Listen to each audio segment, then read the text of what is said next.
अब हम लोग शुरू करते हैं मेंस्ट्रुअल साइकिल और देखते हैं कि कैसे कैसे कंट्रोल हो रहा है। ठीक है, तो स्टार्ट करते हैं मेंस्ट्रुअल साइकिल को बिल्कुल मैकेनिज्म की तरह।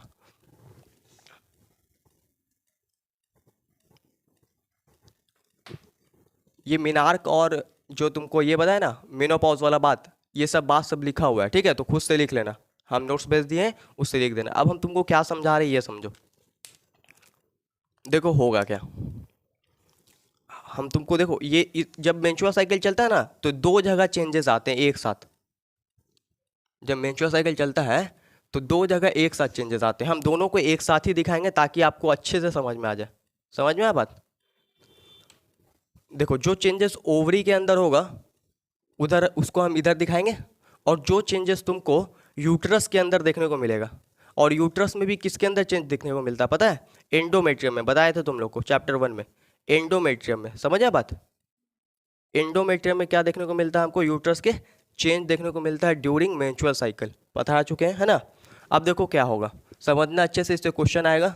और क्वेश्चन से ज़्यादा ये नॉर्मली समझने का चीज़ है, बहुत बढ़िया चीज़ है। देखो अब क्या हो रहा है, सबसे पहले क्या होता है सर, सबसे पहले देखो क्या होता है। अगर यूट्रस की बात करें तो यहाँ पे एक पहले हम लेयर बनाते हैं। ठीक है,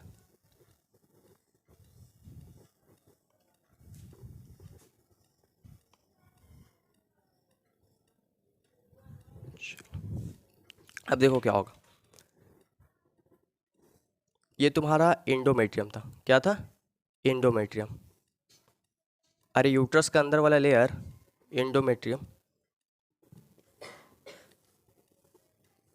ये एंडोमेट्रियम क्या करता है, ये एंडोमेट्रियम टूटता है। क्या होता है? टूटता है। और जाहिर सी बात है कि भाई इसके अंदर क्या होगा, ब्लड वेसल्स होंगे, ब्लड के पाइप होंगे, तो वो भी टूटेगा। और जब वो भी टूटेगा तो ब्लड निकलेगा, है ना? ब्लड क्या होगा? निकलेगा। यानी कि शुरू के 5 दिन में क्या होता है बाबू? शुरू के 5 दिन में होता है ब्लीडिंग। शुरू के 5 दिन में क्या होता है? ब्लीडिंग। 1 से 5 डेज, है ना? 1 से 5 दिन तक क्या होता है? ब्लीडिंग होता है। और इस फेज को हम लोग कहते हैं मेंस्ट्रुअल फेज। क्या कहते हैं बाबू? Menstrual phase. समझ आया बात? इस फेज को हम लोग क्या कहते हैं? मेंस्ट्रुअल फेज कहते हैं। क्लियर है एकदम? इस फेज को हम लोग क्या कहते हैं? मेंस्ट्रुअल फेज, जो कि कितने दिन का होता है? 1 से 5 दिन। अब ये मत समझना कि 1 दिन और 5 दिन, 1 से 5 दिन मतलब 1 दिन, 2 दिन, 3 दिन, 4 दिन, 5 दिन। समझ में आया बात? क्लियर है एकदम? कोई दिक्कत नहीं? तो ये 5 दिन आपका क्या चलता है बाबू? Menstrual phase. इस मेंस्ट्रुअल साइकिल का ही हम लोग पढ़ रहे हैं। ठीक है, मेंस्ट्रुअल साइकिल में ये 1 से 5 दिन कौन सा फेज चलता है? मेंस्ट्रुअल फेज चलता है। क्लियर है? कौन सा फेज चलता है? Menstrual phase. अब क्या होगा सर, अब समझना। अब ओवरी में क्या हो रहा है? ओवरी के अंदर हमारे पास प्राइमरी फॉलिकल्स थे। क्या था बाबू? Primary follicles. ये सब क्या बनाया हमने? Primary follicle. ओवरी के अंदर हमारे पास क्या थे? Primary follicles. होगा क्या सर, समझना। जैसे ही प्यूबर्टी आता है तो सिग्नल किसके पास जाएगा सर? हाइपोथैलेमस के पास। हाइपोथैलेमस क्या होता है, हम कई बार बता चुके, ब्रेन का पार्ट है ना? हाइपोथैलेमस 11th में डिटेल में पढ़ाए थे हाइपोथैलेमस को। ये तुम्हारा किसके पास सिग्नल गया? हाइपोथैलेमस। हाइपोथैलेमस से हैंग करता हुआ यानी कि लटकता हुआ तुम्हारे पास क्या होता है? पिट्यूटरी। ये एंटीरियर पिट्यूटरी, ये पोस्टीरियर पिट्यूटरी। ये क्या है सर? ये है पिट्यूटरी। ये क्या है बाबू? पिट्यूटरी। अब क्या होगा, ये हाइपोथैलेमस क्या निकालता है? GnRH निकालता है। क्या निकालता है बाबू? GnRH, gonadotropin releasing hormone. जो किसको रिलीज करेगा? गोनाडोट्रोपिन को रिलीज करेगा। ये स्टिमुलेट करेगा भाई यहाँ एंटीरियर पिट्यूटरी को, बोलेगा भाई टाइम आ गया निकालो। और ये क्या निकालेगा बाबू? ये निकालेगा, हमको पता है, LH और FSH, है ना? यही दो हार्मोन तो हम अभी ज़्यादा रोल देख रहे हैं, FSH और LH। तो ये यहाँ निकाला FSH, यहाँ पे थोड़ा सा हार्मोन और बढ़ेगा, 4 हार्मोन का खेल यहाँ पे होगा। ठीक है, तो FSH और LH, समझे? FSH जैसे ही इसने निकाला तो हमको मालूम है सर कि FSH का काम क्या होता है? FSH का काम होता है फॉलिकल्स को डेवलप करना। FSH का काम क्या है? फॉलिकल्स को डेवलप करना। तो ये FSH क्या करेगा बाबू? ये तुम्हारे फॉलिकल्स को डेवलप करेगा, यानी प्राइमरी फॉलिकल से क्या बना देगा? सेकेंडरी फॉलिकल बना देगा। और सेकेंडरी फॉलिकल से क्या बना देगा? टर्शियरी फॉलिकल बना देगा, है ना? और टर्शियरी फॉलिकल से फाइनली क्या बना देगा तुम्हारा? टर्शियरी फॉलिकल से फाइनली तुम्हारा बना देगा ग्राफियन फॉलिकल। और ये ग्राफियन फॉलिकल हमको पता है गुरुजी फटता है, और इससे क्या निकलता है बाबू? तुम्हारा सेकेंडरी oocyte निकलता है। तो ये क्या हो गया बाबू हमारा? ये हो गया हमारा सेकेंडरी फॉलिकल, है ना? ये क्या हो गया? Secondary follicle. और ये हो गया हमारा टर्शियरी फॉलिकल। और ये हमारा क्या हो गया बाबू, Graafian follicle. Clear. Graafian follicle हमको मालूम है सबसे ज़्यादा मैच्योर फॉलिकल यही होता है ना, सबसे मैच्योर फॉलिकल कौन सा होता है, ग्राफियन फॉलिकल। क्लियर है।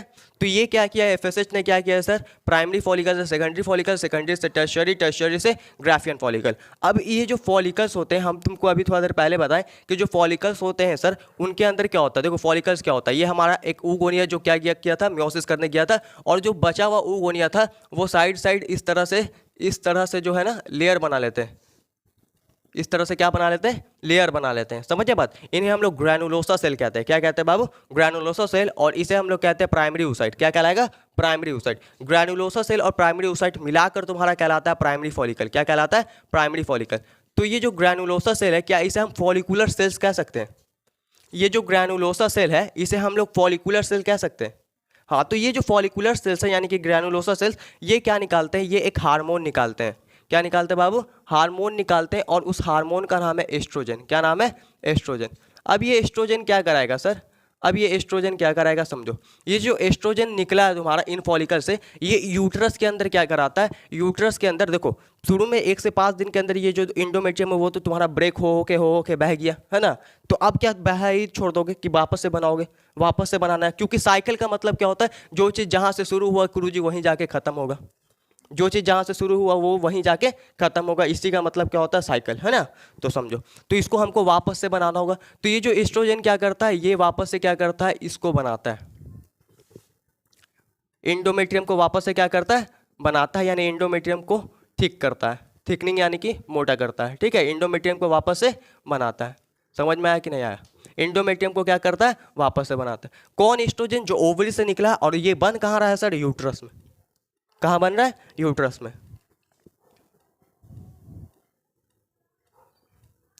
ये एस्ट्रोजन ने क्या किया सर, वापस से क्या किया, हमारा जो इंडोमेट्रियम ब्रेकडाउन हो के बह गया था, ब्लीडिंग हो गया था, है ना, वो इंडोमेट्रियम को वापस से इसने क्या किया है, बना दिया। क्लियर है एकदम, कोई दिक्कत नहीं। अब समझना क्या होगा, अब क्या होगा, ये जो ग्राफियन फॉलिकल है, ये ग्राफियन फॉलिकल कैसे फटता है सर। ये ग्राफियन फॉलिकल जो है ना, ये रप्चर होता है 14th डे। किस दिन, 14th डे। समझे बात, किस दिन बाबू, 14th डे। 1 से 5 दिन क्या चला हमारा, मेंस्ट्रुअल फेज, और तुम्हारा लगभग 6 से 13 दिन, कितना दिन, 6 से 13 दिन वो फेज चलता है जिसमें क्या होता है, इंडोमेट्रियम प्रोलिफरेट करता है, मतलब कि इंडोमेट्रियम बनता है। समझिए बात। तो इसे हम लोग क्या प्रोलिफेरेटिव फेज कह दे, इसे हम लोग क्या कह दे बाबू, प्रोलिफेरेटिव फेज। ये तुम्हारा कौन सा फेज हो गया, प्रोलिफेरेटिव फेज। क्लियर है यहाँ तक। या इसी को हम लोग फॉलिकुलर फेज भी कहते हैं। क्या कहते हैं बाबू, फॉलिकुलर फेज। फॉलिकुलर फेज इसलिए कह रहे हैं क्योंकि ओवरी के अंदर यहाँ पे फॉलिकल्स का डेवलपमेंट हो रहा है, और प्रोलिफेरेटिव फेज इसलिए कह रहे हैं क्योंकि यहाँ पे एंडोमेट्रियम प्रोलिफेरेट कर रहा है, यानी कि अपना थिकनिंग को बढ़ा रहा है। क्लियर है एकदम। तो प्रोलिफेरेटिव फेज कहिए, या इसे क्या कह दीजिए बाबू, फॉलिकुलर फेज कह दीजिए। क्या कह दीजिए, फॉलिकुलर फेज कह दीजिए। क्लियर है एकदम। क्यों, किसको क्या कहा है ये भी क्लियर है। फॉलिकुलर फेज इसलिए कह रहे हैं क्योंकि यहाँ ओवरी के अंदर फॉलिकल्स का डेवलपमेंट हो रहा है, और प्रोलिफेरेटिव फेज इसलिए कह रहे हैं क्योंकि यहाँ पे क्या हो रहा है, एंडोमेट्रियम प्रोलिफेरेट कर रहा है, यानी एंडोमेट्रियम का थिकनिंग बढ़ रहा है। कौन बढ़ा रहा है सर, यही फॉलिकल से, यही फॉलिकुलर सेल से जो एस्ट्रोजन निकला वही बढ़ा रहा है। क्लियर है, कोई दिक्कत। तो ये हो गया 1 से 5 दिन तुम्हारा मेंस्ट्रुअल फेज, 6 से 13 दिन तुम्हारा क्या हो गया भाई, प्रोलिफेरेटिव फेज, या इसे आप फॉलिकुलर फेज कह दीजिए। क्या कह दीजिए, फॉलिकुलर फेज। अब क्या होगा सर, अब होगा तुम्हारा बाबू 14th डे। किस दिन, 14th डे, है ना। 14वें दिन तुम्हारा क्या होता है, ये ग्राफियन फॉलिकल जो है वो फटता है। ठीक है, ग्राफियन फॉलिकल फटेगा यानी रप्चर होगा, और तुम्हारा क्या निकल जाएगा, सेकेंडरी oocyte। क्या बाहर निकल जाएगा बाबू, सेकेंडरी oocyte जो है तुम्हारा ये क्या हो जाएगा, बाहर निकल जाएगा। इसी प्रोसेस को हम लोग क्या कहते हैं, इसी प्रोसेस को हम लोग ओवुलेशन कहते हैं। क्या कहते हैं बाबू, ओवुलेशन। और ये ओवुलेशन कराने के लिए रिस्पॉन्सिबल होता है LH नाम का हार्मोन। कौन, LH। समझिए बात। LH सर्ज आता है, अभी हम लोग बताएंगे, अभी हम तुमको बताएंगे कि LH सर्ज आता है और क्या कराता है, ओवुलेशन कराता है, यानी ग्राफियन फॉलिकल को फाड़ता है और क्या निकालता है बाबू, और क्या निकालता है तुम्हारा, सेकेंडरी oocyte निकालता है। इस प्रोसेस को ओवुलेशन कह रहे हैं, जो कब होता है, 14th डे। याद रखना, 14वें दिन, है ना, मेंस्ट्रुअल साइकिल के 14वें दिन। समझिए बात, 14th डे। क्लियर। हाँ, कोई दिक्कत यहाँ तक नहीं। मेंस्ट्रुअल साइकिल कितना दिन का चलता है ह्यूमन फीमेल में, 28 ± 2 डेज। ठीक है, याद रखना इसको, 28 ± 2 डेज। क्लियर है एकदम, कोई दिक्कत यहाँ तक। अब क्या होगा, अब क्या होगा, ये सेकेंडरी oocyte निकल जाएगा, और हमारे पास बनेगा बाबू कॉर्पस ल्यूटियम। क्या बनेगा, कॉर्पस ल्यूटियम। जो बचा हुआ ग्राफियन जो फॉलिकल्स थे वो क्या बना लेगा बाबू, कॉर्पस ल्यूटियम बना लेगा। कॉर्पस ल्यूटियम एक तरह का ग्लैंड होता है, क्या होता है बाबू, ग्लैंड। इसका मतलब ग्लैंड है तो इसका मतलब एकदम क्लियर है गुरुजी कि ग्लैंड है तो कुछ ना कुछ तो जरूर निकालेगा, ग्लैंड है तो कुछ ना कुछ जरूर निकालेगा। तो ये कॉर्पस ल्यूटियम क्या करता है, ये कॉर्पस ल्यूटियम क्या करता है सर, अभी एलएच पूरा भरा हुआ है बाबू, अभी एलएच हार्मोन जो है वो पूरा भरा हुआ है, समझ आ बात। हाँ, तो ये क्या करता है, कॉर्पस ल्यूटियम क्या करता है, ये निकालता है तुम्हारा प्रोजेस्टेरॉन और एस्ट्रोजन। क्या निकालता है, प्रोजेस्टेरॉन एंड एस्ट्रोजन, ठीक है। इनहिबिन भी निकालता है, उसे यहाँ पे देखने की जरूरत नहीं है। प्रोजेस्टेरॉन और एस्ट्रोजन, ये प्रोजेस्टेरॉन क्या करता है, ये प्रोजेस्टेरॉन क्या करता है, देखो 14th डे तुम्हारा ओवुलेशन हो गया, उसके बाद क्या करेगा, ये प्रोजेस्टेरॉन जो तुम्हारा है ये इस एंडोमेट्रियम का जो थिकनिंग हुआ था, मतलब एंडोमेट्रियम का जो मोटाई हुआ था, उस मोटाई को क्या करता है, ये मेंटेन करके रखता है। समझ में आ बात, उस मोटाई को क्या करके रखता है बाबू, मेंटेन करके रखता है। समझ में आ रहा है कि नहीं आ रहा बात, इस मोटाई को क्या करके रखता है, मेंटेन करके रखता है। कौन मेंटेन करके रखता है, तुम्हारा जो प्रोजेस्टेरॉन निकला है। समझ आया बात,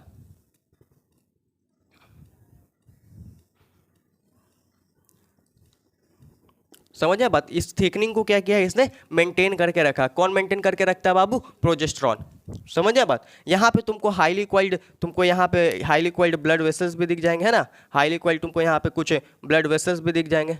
समझ बात। और ये हाईली ग्लैंडुलर होता है, हाईली ग्लैंडुलर यानी कि सिक्रेटरी होता है। ग्लैंडुलर है तो जाहिर सी बात है कुछ ना कुछ निकालेगा, इसलिए उसको क्या कह रहे हैं, सिक्रेटरी। तो इस फेज को हम लोग क्या कहते हैं पता है, इस फेज को हम लोग कहते हैं सिक्रेटरी फेज। क्या कहते हैं बाबू, सिक्रेटरी फेज। सिक्रेटरी फेज इसलिए कह रहे हैं, किस बेस पे कह रहे हैं सर, सिक्रेटरी फेज हम लोग कह रहे हैं भाई यूट्रस के बेस पे। किसके बेस पे, यूट्रस के बेस पे। और लेकिन अगर हम इधर देखें ओवरी के बेस पे अगर हम बात करें तो क्या बन रहा है, कॉर्पस ल्यूटियम बन रहा है। क्या बन रहा है बाबू, कॉर्पस ल्यूटियम बन रहा है। तो क्या हम इसे ल्यूटियल फेज कह दें, सिक्रेटरी फेज भी कह दे। सिक्रेटरी फेज कहा किसके बेस पे, यूट्रस के बेस पे, लेकिन ल्यूटियल फेज किसके बेस पे कहेंगे, ओवरी के बेस पे। क्लियर। तो इसे आप सिक्रेटरी फेज कहिए या इसे आप क्या कह दीजिए बाबू, ल्यूटियल फेज कह दीजिए। क्लियर है एकदम। अब क्या होगा बाबू, अब तुम्हारा जो एलएच है ना ये कम होगा। एलएच क्या होगा, कम होगा। एलएच जब कम होता है तो ये जो कॉर्पस तुम्हारा ल्यूटियम था ना, कॉर्पस ल्यूटियम, ये क्या है बाबू, कॉर्पस ल्यूटियम है। ठीक है, लिख दे रहे हैं यहाँ पे, ये जो तुम्हारा कॉर्पस ल्यूटियम था, ये कॉर्पस ल्यूटियम क्या करेगा, ये यहाँ पे क्या हो रहा है, एलएच कम हो जा रहा है। एलएच क्या हो रहा है बाबू, कम हो रहा है। तो ये कॉर्पस ल्यूटियम क्या करेगा, एक वाइट कलर का बॉडी बना लेगा जिसे हम लोग कॉर्पस एल्बाइकस कहते हैं। क्या कहते हैं, कॉर्पस एल्बाइकस। समझिए बात, जिसे हम लोग क्या कहते हैं, कॉर्पस एल्बाइकस। अब क्या होगा सर, अब देखो जो प्रोजेस्टेरॉन एस्ट्रोजन कॉर्पस ल्यूटियम से निकल रहा था वो कॉर्पस ल्यूटियम अब बचा नहीं, एलएच घट गया है। एलएच घट गया है और कॉर्पस ल्यूटियम जो प्रोजेस्टेरॉन एस्ट्रोजन को निकाल रहा था वो खुद नहीं रहा। तो क्या प्रोजेस्टेरॉन एस्ट्रोजन अब निकलेगा, नहीं निकलेगा। और जब प्रोजेस्टेरॉन एस्ट्रोजन नहीं निकलेगा तो क्या ये जो लाइनिंग है एंडोमेट्रियम का, ये जो दीवार है एंडोमेट्रियम का, वो मेंटेन रहेगा, नहीं रहेगा। मतलब कि वापस से अब क्या करेगा, ये टूटना स्टार्ट कर देगा। अब मतलब कि वापस से क्या स्टार्ट हो गया बाबू, तुम्हारा ब्लीडिंग स्टार्ट हो गया, यानी कि वापस से तुम्हारा मेंस्ट्रुअल फेज स्टार्ट हो गया। समझ में आया कि नहीं आया, क्लियर हो गया एकदम। वापस से तुम्हारा क्या हो गया, मेंस्ट्रुअल फेज यहाँ पे वापस से क्या हो गया तुम्हारा, स्टार्ट हो गया। क्लियर, कोई दिक्कत, जहाँ से शुरू किए वहाँ जाके हमने क्या किया, इसको ख़त्म कर दिया। क्लियर है यहाँ तक, कोई दिक्कत, एकदम क्लियर है। देखो हुआ क्या, मेंस्ट्रुअल साइकिल 28 ± 2 डेज का चलता है आपका, किसके अंदर बाबू, ह्यूमन फीमेल के अंदर। हमारे पास हाइपोथैलेमस से जीएनआरएच निकला। GnRH gonadotropin releasing hormone. LH और एफएसएच इन दोनों को हम लोग क्या कहते हैं, गोनाडोट्रोपिन कहते हैं। क्या कहते हैं, गोनाडोट्रोपिन। यहाँ जीएनआरएच ने एंटीरियर पिट्यूटरी को स्टिमुलेट किया, एंटीरियर पिट्यूटरी ने एफएसएच भी निकाला, एलएच भी निकाला।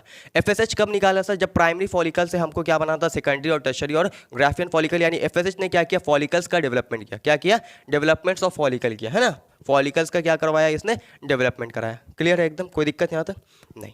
उस दौरान क्या हो रहा था यूट्रस के अंदर, सबसे पहले हमने यहाँ देखा 1 से 5 दिन का मेंस्ट्रुअल फेज चला।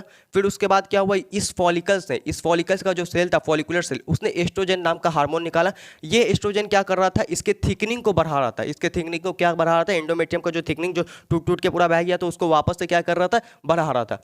फिर उसके बाद क्या हुआ सर, एलएच आया। एलएच ने ओवुलेशन कराया, यानी ग्राफियन फॉलिकल फटा, सेकेंडरी साइड निकाला। और उसके बाद उसके बाद जो बचा हुआ तो तुम्हारा फॉलिकुलर सेल था, उसने ग्लैंड बनाया कॉर्पस ल्यूटियम। इस कॉर्पस ल्यूटियम ने प्रोजेस्टेरॉन और एस्ट्रोजन निकाला। उससे क्या हुआ सर, उससे तुम्हारा जो सेक्रेटरी फेज था वो मेंटेन रहा, यानी एंडोमेट्रियम को जो लाइनिंग था वो मेंटेन रहा, ठीक है। लेकिन क्या हुआ बाद में, जो एलएच जब कम हो गया, एलएच कम हो गया तो ये कॉर्पस ल्यूटियम नहीं रहा। कॉर्पस ल्यूटियम जब नहीं रहा तो प्रोजेस्टेरॉन एस्ट्रोजन का सोर्स नहीं रहा। जब प्रोजेस्टेरॉन एस्ट्रोजन नहीं रहा जो इसको मेंटेन किया हुआ था, तो ये वापस से क्या करेगा, टूटेगा। क्लियर है। ये जो तुम्हारा सेक्रेटरी फेज या ल्यूटियल फेज है, ये कब से कब तक होता है, ये तुम्हारा होता है 15 से 28 दिन, 15 to 28 डेज। और ये जो फेज है ना, ये फिक्स रहता है हर ह्यूमन फीमेल में। ये लास्ट का जो फेज है, लास्ट का जो दिन है, ये फिक्स रहता है। शुरू के दिन में जो है ना, इसमें क्या आता है सर, इसमें तुमको वेरिएशन देखने को मिलता है, मतलब आगे पीछे हो सकता है। क्लियर है एकदम, कोई दिक्कत यहाँ तक। अब हम लोग क्या करेंगे, एक एक करके सब फेज को पढ़ेंगे। पहले मेंस्ट्रुअल फेज को पढ़ेंगे, फिर उसके बाद प्रोलिफेरेटिव फेज जिसे हम लोग फॉलिकुलर फेज भी कहते हैं, फिर उसके बाद सेक्रेटरी फेज जिसे हम लोग ल्यूटियल फेज भी कहते हैं। क्लियर, कोई दिक्कत यहाँ तक। और एक जो तुम्हारा एक दिन का होता है सिर्फ और सिर्फ ओवुलेटरी फेज, जिस दिन क्या होता है, ओवुलेशन होता है 14th डे, उसको भी पढ़ेंगे। क्लियर है, कोई दिक्कत यहाँ तक। इसको इरेज कर दिया जाए। देखो सबसे पहले हमारे पास क्या है, मेंस्ट्रुअल फेज है।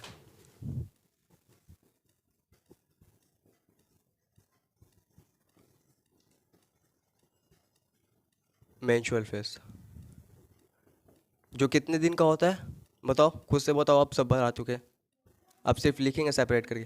कितने दिन का होता है, 1 से 5 दिन, ठीक है। 1 से 5 दिन तक तुम्हारा चलता है। ऐसा नहीं समझना कि 1 दिन और 5 दिन, ठीक। और ऐसा भी नहीं समझना है कि 1 तारीख आया तो मतलब पूरे ह्यूमन दुनिया में जितना ह्यूमन फीमेल है सब में मेंस्ट्रुअल साइकिल स्टार्ट हो गया। समझे बात, ऐसा भी नहीं होता है, ऐसा कहानी नहीं है। सबका अपना अपना टाइम है, समझे बात, सबका क्या अपना अपना टाइम है। जब स्टार्ट हुआ तब 1, और जब 5वां दिन गया तभी कंप्लीट हो जाएगा। समझिए बात, तो 1 2 3 4 5, तो ये तुम्हारा क्या हो गया, मेंस्ट्रुअल फेज, जो कितना दिन का होता है, 1 से 5 दिन का। क्लियर है यहाँ तक, कोई दिक्कत। अब होता है क्या है इसमें समझना, इसमें जो तुम्हारा कॉर्पस ल्यूटियम था, जो कॉर्पस ल्यूटियम प्रोजेस्टेरॉन और एस्ट्रोजन निकाल रहा था, वो क्या करता है बाबू, वो तुम्हारा कॉर्पस ल्यूटियम जो प्रोजेस्टेरॉन और एस्ट्रोजन निकाल रहा था वो डिजेनरेट कर देता है। क्या करता है, डिजेनरेट। तो डिजेनरेशन हो जाता है किसका, डिजेनरेट हो जाता है कौन, degenerate of corpus luteum,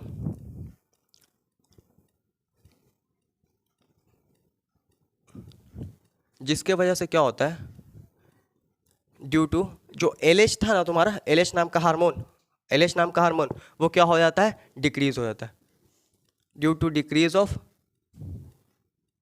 LH. LH क्या हो जा रहा है भाई, कम हो जा रहा है। समझिए बात, एलएच जो था हमारा वो कम हो जा रहा है। एलएच क्या था सर, एलएच नाम का हार्मोन था जो कहाँ से निकल रहा था, पिट्यूटरी से। दिखा दिए हैं तुम, क्लियर है यहाँ तक। अब देखो क्या होगा, जब एलएच कम हुआ तो हमारे पास क्या क्या कम हो जाएगा, कॉर्पस ल्यूटियम डिजेनरेट कर गया, और यही कॉर्पस ल्यूटियम क्या निकाल रहा था, प्रोजेस्टेरॉन और एस्ट्रोजन निकाल रहा था। यही कॉर्पस ल्यूटियम प्रोजेस्टेरॉन और एस्ट्रोजन निकाल रहा था, और यही डिजेनरेट कर गया है, तो क्या प्रोजेस्टेरॉन एस्ट्रोजन निकलेगा, नहीं निकलेगा। तो प्रोजेस्टेरॉन और एस्ट्रोजन की अगर हम बात करें यहाँ पे, प्रोजेस्टेरॉन प्लस एस्ट्रोजन, और तुम्हारा एक और हार्मोन होता है इनहिबिन, इनहिबिन, ठीक है। इन सब का जो अमाउंट है वो क्या हो जाएगा भाई, घट जाएगा।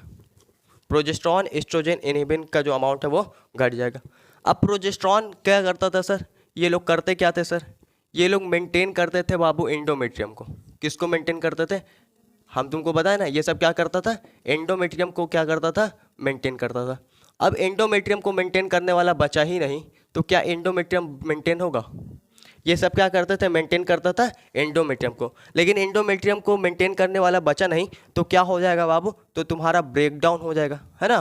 क्या हो जाएगा, ब्रेक डाउन हो जाएगा, यानी कि जो एंडोमेट्रियम है वो क्या हो जाएगा, टूट जाएगा। तो break down of endometrium, endometrium क्या हो जाएगा बाबू, ब्रेक डाउन हो जाएगा। क्लियर, एंडोमेट्रियम का क्या हो जाएगा, ब्रेक डाउन हो जाएगा। क्लियर है यहाँ तक, कोई दिक्कत। एक बात तुमको बता देते हैं कि ड्यूरिंग जो तुम्हारा मेंस्ट्रुएशन होता है ना, menstrual phase, during menstrual phase क्या होता है बाबू तुम्हारा, लगभग ये जो एंडोमेट्रियम जब ब्रेक डाउन होता है तो लगभग ब्लड का लॉस, किसका लॉस, ब्लड का लॉस, ब्लड का लॉस 50 से लेके 150 ml तक हो जाता है, 50 से लेके 150 ml तक हो जाता है। लेकिन इससे घबराने की बात नहीं है, ये जितना भी ब्लड निकलता है वो यूज़फुल ब्लड नहीं होता है। समझ आए बात, वो यूज़फुल ब्लड नहीं होता है। लेकिन हाँ ये है कि इसके वजह से क्या होता है, जो फीमेल है उनमें ब्लड का अमाउंट कंपेयर टू मेल हमेशा कम रहता है। क्लियर है, कोई दिक्कत। क्लियर। तो ब्रेकडाउन जब इंडोमेट्रियम का हो रहा है, इंडोमेट्रियम टूट रहा है, तो ब्लड का लॉस कितना हो जाता है? लगभग 50 से 150 ml। यहाँ से क्वेश्चन तुम्हारे बोर्ड में बन सकता है कि बताइए जब इंडोमेट्रियम टूटता है तो या फिर मेंस्ट्रुअल फेज के दौरान तुम्हारा कितना ब्लड लॉस होता है? तो 50 से 150 ml। क्लियर। अब ये जो तुम्हारा इंडोमेट्रियम टूटा है, तो इंडोमेट्रियम को टूटने के बाद क्या करना पड़ेगा? नेचर को कुछ मैकेनिज्म जनरेट करना पड़ेगा ताकि वो जो टूटा हुआ इंडोमेट्रियम उसको बॉडी के बाहर लाया जाए। अगर बॉडी के अंदर रखेगा तो दिक्कत होगा, है ना, बॉडी के अंदर रखेगा तो दिक्कत होगा। तो वो क्या करता है? वो एक हार्मोन निकालवाता है। क्या करता है? एक हार्मोन निकलवाता है, नाम है प्रोस्टाग्लैंडिन। क्या नाम है? प्रोस्टाग्लैंडिन। तो यहाँ पे क्या होता है? इंक्रीज कर जाता है, ऊपर एरो का मतलब क्या हो गया? इंक्रीज कर जाता है किसका level of prostaglandin hormone. Prostaglandin hormone का जो लेवल है वो क्या करता है बाबू? यहाँ पे इंक्रीज कर जाता है। ठीक है, प्रोस्टाग्लैंडिन हार्मोन है। ठीक है, क्या है बाबू? हार्मोन। इसका लेवल क्या हो जाता है?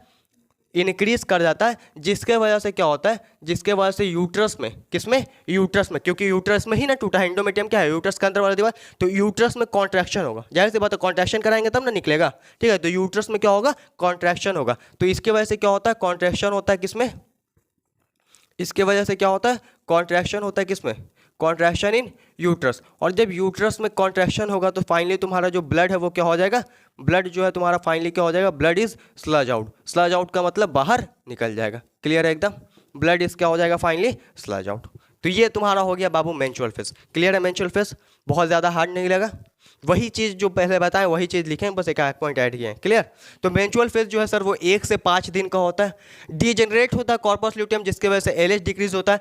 एलएच जब घटेगा तो प्रोजेस्टेरॉन, एस्ट्रोजन, इनहिबिन, इन सब का भी अमाउंट घट जाएगा। क्यों? क्योंकि कॉर्पस ल्यूटियम ही प्रोजेस्टेरॉन और एस्ट्रोजन ये सब निकाल रहा था। अब निकालने वाला बचा नहीं तो ये निकलेगा कहाँ से? तो जब प्रोजेस्टेरॉन, एस्ट्रोजन जो मेंटेन कर रहा था एंडोमेट्रियम को वो रहा नहीं, तो एंडोमेट्रियम मेंटेन नहीं होगा। इसका मतलब एंडोमेट्रियम टूटेगा। जब एंडोमेट्रियम टूटेगा तो ब्लड का लॉस होगा 50 से 150 ml। कितना? 50 से 150 ml। और होता है क्या है सर कि लेवल ऑफ प्रोस्टाग्लैंडिन हार्मोन बढ़ जाता है ना। लेवल ऑफ प्रोस्टाग्लैंडिन हार्मोन क्या है? बढ़ जाता है। क्यों बढ़ा? क्योंकि जो इंडोमेट्रियम टूटा उसे हम लोग को क्या करना होगा? बाहर भी तो निकालना होगा, है ना। उसको क्या करना होगा? बाहर निकालना होगा। तो क्या करता है? ये लेवल ऑफ प्रोस्टाग्लैंडिन हार्मोन बढ़ जाता है, जिसके वजह से यूट्रस के अंदर क्या होता है? कॉन्ट्रैक्शन। कॉन्ट्रैक्शन मतलब दबना, है ना। यूट्रस में क्या होता है? कॉन्ट्रैक्शन होता है, कॉन्ट्रैक्शन इन यूट्रस। और फाइनली क्या होता है? Blood is sludge out. और इसी वजह से जो है ना, इसी वजह से फीमेल के अंदर इस फेज के दौरान रह रह के कभी कभी पेन एब्डोमेन होता है। क्लियर? कोई दिक्कत? ये पूरा मेंस्ट्रुअल फेज क्लियर है। अब सेकंड फेज की तरफ चलो। देखो फॉलिकुलर फेज। ठीक है, फॉलिकुलर फेज, इसी को हम लोग क्या कहते हैं? और ये क्वेश्चन बन सकता है, बार बार बोल रहे बताओ, बोलो मुंह से बोलो। प्रोलिफेरेटिव फेज बोलोगे नहीं तो और नहीं आएगा। यहाँ पे सीख लो फॉलिकुलर फेज या फिर प्रोलिफेरेटिव फेज कितने से कितने दिन चलता है बताओ? कितने से कितने दिन का होता है? 6 से 13 दिन। क्लियर है ये बात? कितने से कितने दिन चलता है? 6 से 13 दिन। होता है क्या सर? नाम से पता चल रहा है फॉलिकुलर फेज में क्या होगा? फॉलिकल्स का डेवलपमेंट होगा। तो यहाँ पे हमारे पास कुछ प्राइमरी फॉलिकल्स हैं। क्या है बाबू? Primary follicles. प्राइमरी को हम 1 डिग्री लिख रहे हैं, कोई दिक्कत नहीं है। प्राइमरी फॉलिकल्स, यहाँ पे प्राइमरी फॉलिकल्स का क्या होगा बाबू? एफएसएच क्या कराएगा? डेवलपमेंट कराएगा। ठीक है, एफएसएच क्या कराएगा? डेवलपमेंट कराएगा। और कई सारे फॉलिकल्स बनेंगे। इसमें से जो डोमिनेंट फॉलिकल होगा, यानी कि जो बड़ा फॉलिकल होगा, ठीक है, जो डोमिनेंट फॉलिकल्स होगा, अब उसका खेल होगा। क्योंकि सभी फॉलिकल्स को आगे बढ़ने तो दिया नहीं जा सकता है। अगर सभी फॉलिकल्स आगे बढ़ गए तो ढेर सारा ऊ साइड भी लेके जाएगा। और ढेर सारा बारात भी आ रहा था, ढेर सारा बारात, ढेर सारा दुल्हन, शादी सबका होगा, बच्चा सबका होगा। मतलब बच्चा ढेर सारा बनेगा, पॉलीएम्ब्रियोनी, एक बार में ढेर सारा बच्चा। समझ आया बात? तो इसीलिए समझना इसको। तो यहाँ पे क्या हो रहा है भाई? यहाँ पे तुम्हारा जो डोमिनेंट फॉलिकल्स है, समझ आया बात? क्या है? जो डोमिनेंट फॉलिकल्स है ये क्या करता है? ये निकालता है एस्ट्रोजन नाम का हार्मोन। किस नाम का हार्मोन बाबू? एस्ट्रोजन नाम का हार्मोन और इनहिबिन नाम का हार्मोन। किस नाम का? इनहिबिन। दोनों का काम बताएंगे। ये इनहिबिन निकालता है और ये क्या करता है? एस्ट्रोजन भी निकालता है। कौन? जो डोमिनेंट फॉलिकल्स है। क्लियर? अब ये क्या करेगा एस्ट्रोजन, अभी हमने पढ़ा है कि एस्ट्रोजन क्या करता है बाबू, थिकनिंग ऑफ एंडोमेट्रियम। एंडोमेट्रियम का क्या करता है, थिकनिंग करता है। अभी देखे थे ना एंडोमेट्रियम का क्या करा रहा था, थिकनिंग करा रहा था। यहाँ पे एस्ट्रोजन है ना जो फॉलिकल से निकल रहा था, तो ये क्या कराता है, थिकनिंग ऑफ एंडोमेट्रियम। थिकनिंग का मतलब पतला है ना, मोटा। थिकनिंग ऑफ एंडोमेट्रियम, एंडोमेट्रियम का क्या करा रहा बाबू, थिकनिंग करा रहा। या सर कह दीजिए कि प्रोलिफरेशन हो रहा है किसका, प्रोलिफरेशन यानी कि प्रोलिफरेट कौन हो रहा है, एंडोमेट्रियम है ना, proliferation of endometrium, proliferation of endometrium. तो एस्ट्रोजन का रोल तो पता चल गया, एस्ट्रोजन का रोल पता चल गया कि ये थिकनिंग ऑफ एंडोमेट्रियम करा रहा है, एंडोमेट्रियम को थिक करा रहा है। इनहिबिन क्या करता है सर, इनहिबिन क्या करता है बाबू, इनहिबिन इनहिबिट करता है। इनहिबिट का मतलब रोकता है, क्या करता है, रोकता है। किसको रोकता है, एफएसएच को। किसको रोकता है, एफएसएच को, यानी कि फॉलिकुलर स्टिमुलेटिंग हार्मोन को। किस लिए रोकता है, ताकि क्या हो, ये इनहिबिन क्या करता है, एफएसएच को रोकता है ताकि क्या हो, जो अदर फॉलिकल्स हैं, दूसरे फॉलिकल्स, वो डेवलप ना कर पाए, जो अदर फॉलिकल है वो डेवलप ना कर पाए। क्लियर हो गया ये बात, क्लियर हो गया ये बात। हमने क्या देखा सर, फॉलिकुलर फेस। इसी फॉलिकुलर फेस को हम लोग प्रोलिफरेटिव फेस कहते हैं, जो 6 से 13 दिन तक चलता है। क्लियर। हमारे पास सबसे पहले प्राइमरी फॉलिकल था, प्राइमरी फॉलिकल से एफएसएच ने क्या कर दिया सर, डोमिनेंट फॉलिकल्स बनाया, ठीक है, डोमिनेंट फॉलिकल्स। उसमें से जो डोमिनेंट फॉलिकल्स है उसने क्या किया सर, एस्ट्रोजन निकाला और इनहिबिन निकाला। एस्ट्रोजन ने थिकनिंग कराया किसका, एंडोमेट्रियम का। किसका थिकनिंग कराया, एंडोमेट्रियम का, या कह दो प्रोलिफरेशन हुआ एंडोमेट्रियम का। अब जो इनहिबिन निकाला था, ये इनहिबिन क्या किया, इनहिबिट किया। इनहिबिट यानी कि रोका, किसको रोका, एफएसएच के निकलने को। अगर नहीं रोकता तो ये फॉलिकल्स और बनते चलता, और बनते चलता तो क्या होता अभी हमने बता दिया है ना। तो यहाँ पे इनहिबिन निकला और क्या किया, इनहिबिट किया एफएसएच को, और एफएसएच ने क्या किया सर, अदर फॉलिकल्स को डेवलप करने से रोका, है ना, अदर फॉलिकल्स को बनने से रोका। तो ये फॉलिकुलर फेज का कहानी क्लियर है, यही कहानी। अब पढ़ेंगे हम लोग ओवुलेटरी फेज। तीसरा क्या था, ओवुलेटरी फेज। कब होता है वो, ओवुलेटरी फेज कब होता है, देखो हम चाहते तो छोड़ भी सकते थे, मतलब उसमें ही सारा कुछ हो गया था।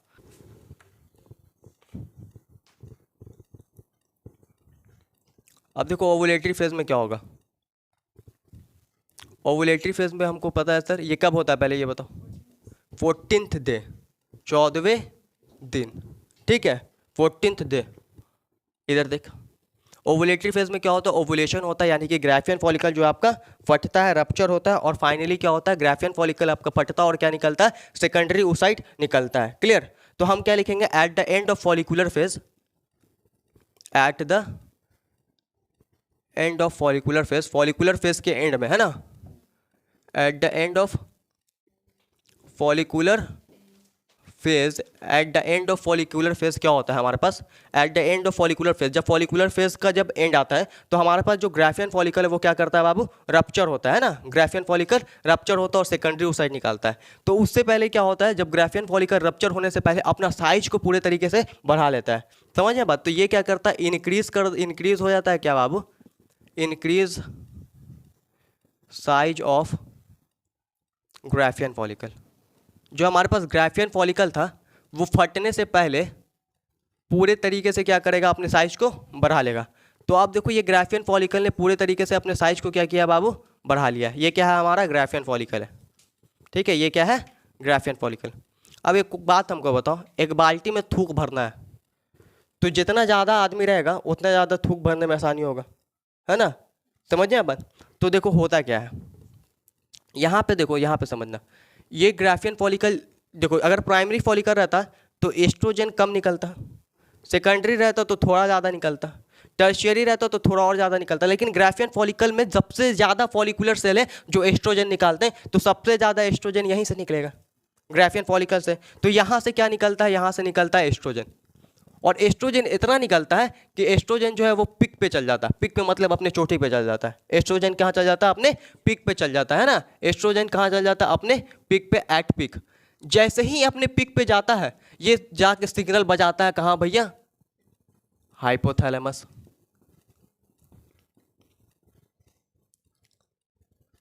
ये हाइपोथैलेमस को भी पॉजिटिव फीडबैक देता है और पिट्यूटरी को भी डायरेक्ट जाके बोल देता है।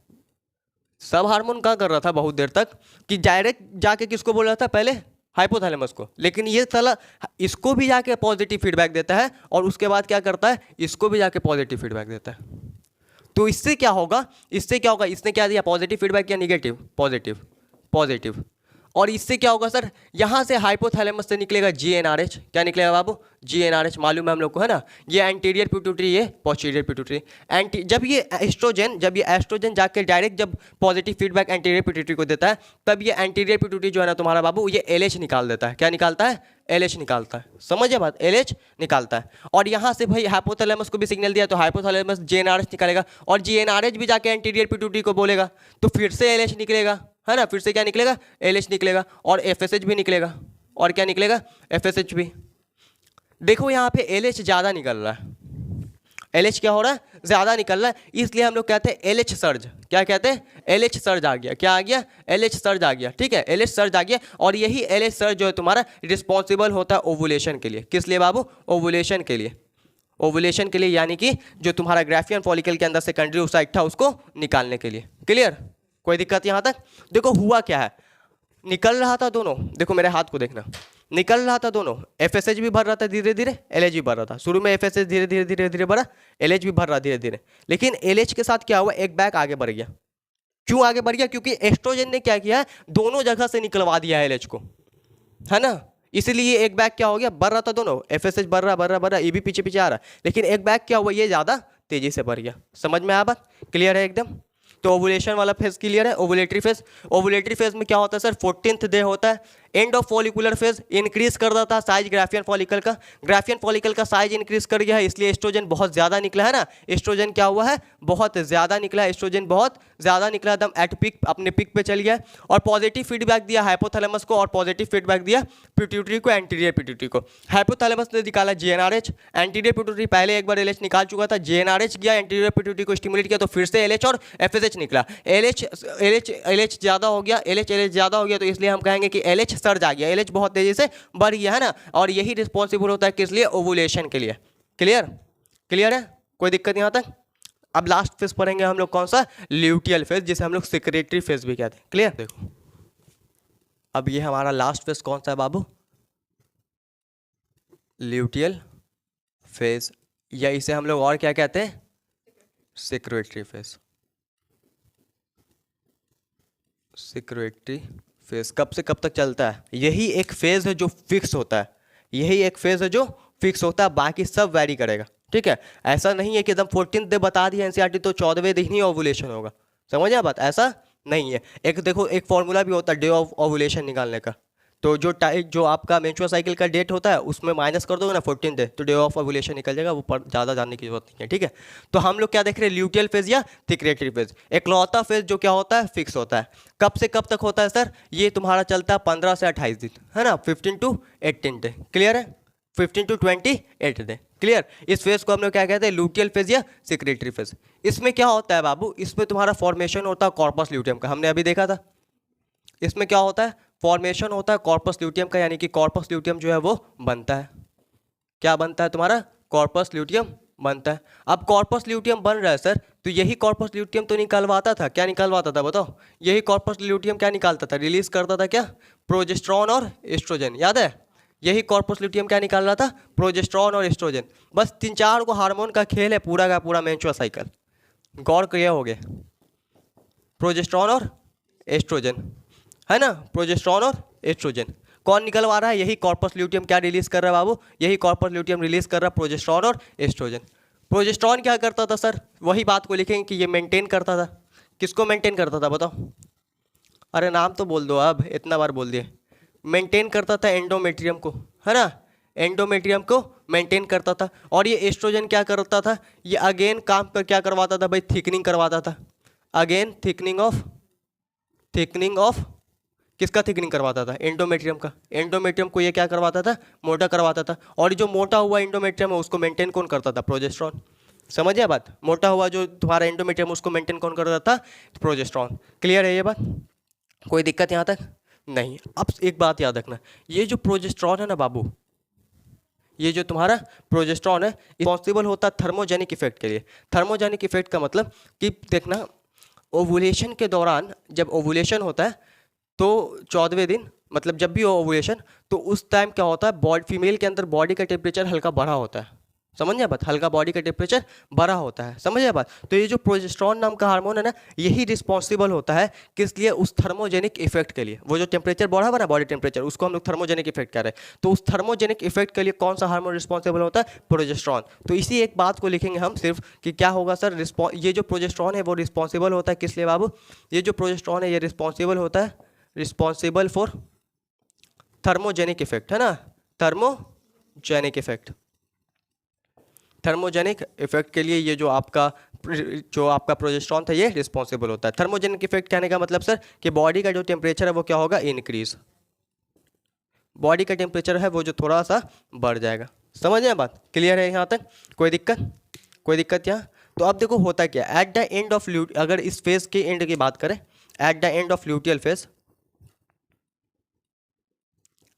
Eight the end of luteal phase, जब तुम्हारा ल्यूटियल फेज का क्या हो, एंड होता है, तब क्या होता है, हम लोग क्या बोल रहे हैं, eight the end of luteal phase, जो तुम्हारा ल्यूटियल फेज का क्या हो, एंड हो, तब जो तुम्हारा LH है, हम लोग देखे थे ना साइकिल में, LH का जो अमाउंट है वो क्या होता है, कम हो जाता है। LH का अमाउंट क्या हो जाता है, कम हो जाता है। और LH का अमाउंट कम हो गया तो कॉर्पस ल्यूटियम मेंटेन नहीं रहेगा, और कॉर्पस ल्यूटियम मेंटेन नहीं रहेगा तो प्रोजेस्टेरॉन और एस्ट्रोजन नहीं निकलेगा, है ना। तो प्रोजेस्टेरॉन और एस्ट्रोजन नहीं निकलेगा, समझे बात। तो LH का जो अमाउंट कम हुआ है तो क्या होगा, degeneration of corpus luteum. Corpus luteum क्या करेगा बाबू, डिजेनरेट करेगा, है ना, डिजेनरेशन ऑफ कॉर्पस ल्यूटियम। ये जो तुम्हारा कॉर्पस ल्यूटियम था वो क्या कर जाएगा, डिजेनरेट कर जाएगा।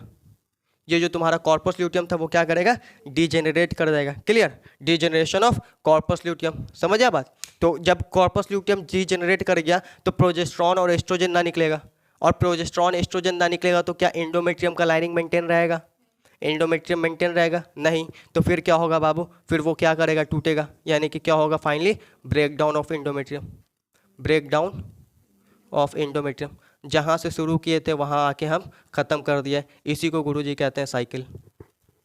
एक बार रिपीट कर दीजिए लूटियल फेज को। लूटियल फेज को हम लोग सिक्रेटरी फेज भी कहते हैं। 15 से 28 दिन का ये फेज होता है। फॉर्मेशन ऑफ 15 से 28 दिन तक चलता है ना, कि 28 दिन का phase. Formation of corpus luteum, corpus luteum बनता है इस फेज में। रिलीज करता है प्रोजेस्टेरॉन और एस्ट्रोजन, प्रोजेस्टेरॉन मेंटेन करता है एंडोमेट्रियम को, एस्ट्रोजन अगेन थिकनिंग करवाता है एंडोमेट्रियम का। क्लियर, यही जो हार्मोन है ये रिस्पॉन्सिबल होता है थर्मोजेनिक इफेक्ट के लिए, यानी बॉडी के टेम्परेचर को बढ़ाने के लिए, ठीक है, at the time of ovulation, ovulation के समय। क्लियर, चलो। तो eight the end of luteal phase, जब इस फेज का एंड होगा तब क्या होगा सर, डिजेनरेशन होगा कॉर्पस ल्यूटियम का। कॉर्पस ल्यूटियम क्या करेगा, डिजेनरेट कर देगा। अगर कॉर्पस ल्यूटियम डिजेनरेट कर गया तो ना प्रोजेस्टेरॉन निकलेगा ना एस्ट्रोजन निकलेगा, है ना। प्रोजेस्टेरॉन भी नहीं निकलेगा ना एस्ट्रोजन निकलेगा। अगर प्रोजेस्टेरॉन और एस्ट्रोजन नहीं निकलेगा तो एंडोमेट्रियम मेंटेन नहीं होगा, मतलब एंडोमेट्रियम क्या करेगा, टूटेगा। क्लियर है यहाँ तक, कोई दिक्कत। ये पूरा मेंस्ट्रुअल साइकिल तुम्हारा खत्म हो गया।